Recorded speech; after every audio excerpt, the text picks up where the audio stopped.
దేశవ్యాప్తంగా బంగారం ధరలు దిగొచ్చాయి. కొనుగోలుదారులకు ఊరట కలిగించాయి. పసిడి ధరలు ఈ రోజు మోస్తరుగా తగ్గాయి. నిన్నటి రోజున స్థిరంగా బంగారం ధరలు ఈ రోజు తగ్గి ఉపశమనం కలిగించాయి. రెండు తెలుగు రాష్ట్రాలలోని ప్రధాన నగరాలైన హైదరాబాద్, విశాఖపట్నంలతో పాటు వివిధ ప్రాంతాలలో ఈ రోజు 22 క్యారెట్ల బంగారం 10 గ్రాముల ధర 300 రూపాయలు తగ్గి 66,550 రూపాయలకు చేరింది.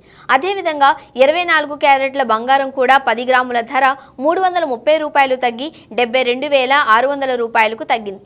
ఇక దేశ రాజధాని ఢిల్లీలో 22 క్యారెట్ల బంగారం 10 గ్రాముల ధర 300 రూపాయలు తగ్గి 66,700 రూపాయలకు, అలాగే 24 క్యారెట్ల పసిడి 330 రూపాయలు తగ్గి 72,750 రూపాయలకు చేరింది.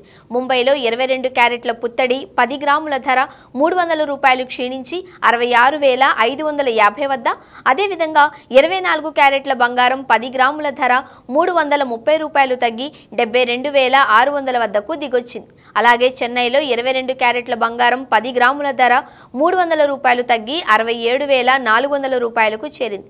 ఇక 24 క్యారెట్ల బంగారం 320 రూపాయలు తగ్గి 73,530 రూపాయలుగా ఉంది. బెంగళూరులో 22 క్యారెట్ల బంగారం 10 గ్రాముల ధర 300 రూపాయలు క్షీణించి 66,550 వద్దకు, అదేవిధంగా 24 క్యారెట్ల బంగారం 10 గ్రాముల ధర 330 రూపాయలకు తగ్గి 72,600 రూపాయలకు తగ్గింది. ఇక వెండి విషయానికి వస్తే దేశవ్యాప్తంగా ఈ రోజు వెండి ధరలు స్థిరంగా ఉన్నాయి. హైదరాబాద్లో ప్రస్తుతం కేజీ వెండి ధర 87,500 రూపాయలుగా ఉంది.